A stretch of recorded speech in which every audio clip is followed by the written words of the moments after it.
దాడికి గురై కేవలం 47 సంవత్సరాలకే దేశం కోసం అమరుడైనటువంటి రాజీవ్ గాంధీ గారి 34వ వర్ధంతి ఈరోజు మా ఆదిలాబాద్లోని కాంగ్రెస్ పార్టీ కార్యాలయంలో జరుపుకోవడం,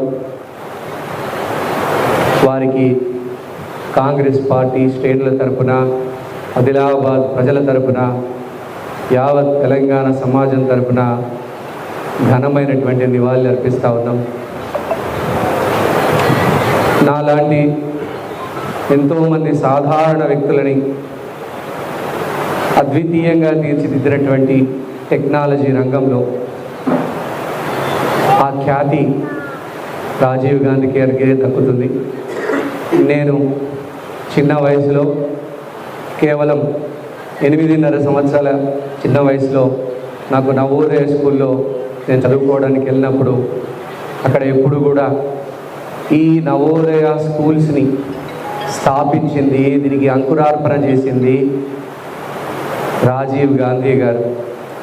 ఆయన ప్రధానమంత్రిగా ఉన్నప్పుడు, పివి నరసింహారావు గారు ఆర్థిక మంత్రిగా ఉన్నప్పుడు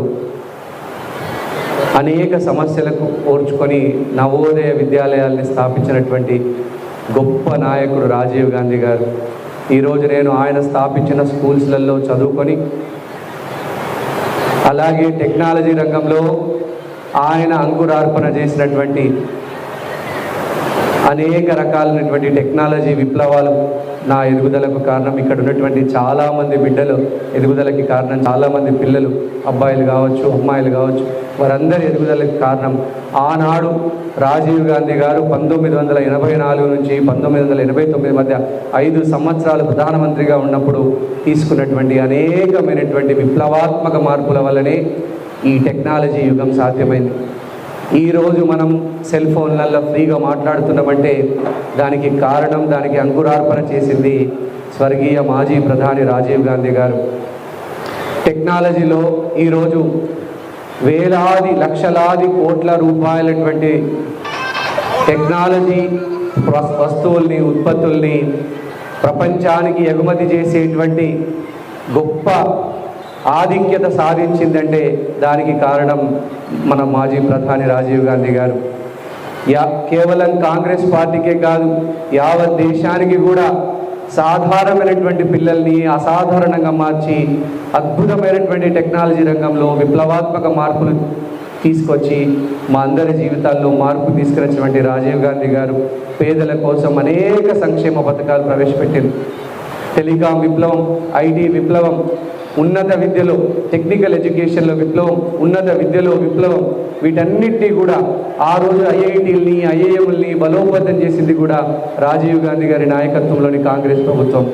ఈరోజు కేవలం 47 సంవత్సరాలకే ఆయన మానవ బాంబు దాడిలో మరణించినా కూడా ఆయన యొక్క ఘనమైనటువంటి సిద్ధాంతాలు, ఆయన యొక్క భావజాలము, ఐడియాలజీ ఇవన్నీ కూడా నిరంతరం ప్రతి పల్లెల్లో, ప్రతి గ్రామంలో, ప్రతి పట్టణాలలో మారుమోగుతూనే ఉన్నాయి. రాజీవ్ గాంధీ గారు అనేక మందికి ఆరాధ్య దైవమైనరు. అటువంటి మహనీయుని ఈరోజు వారికి ఘనంగా నివాళులు అర్పించుకోవడం మా అందరికీ చాలా సంతోషంగా ఉన్నది.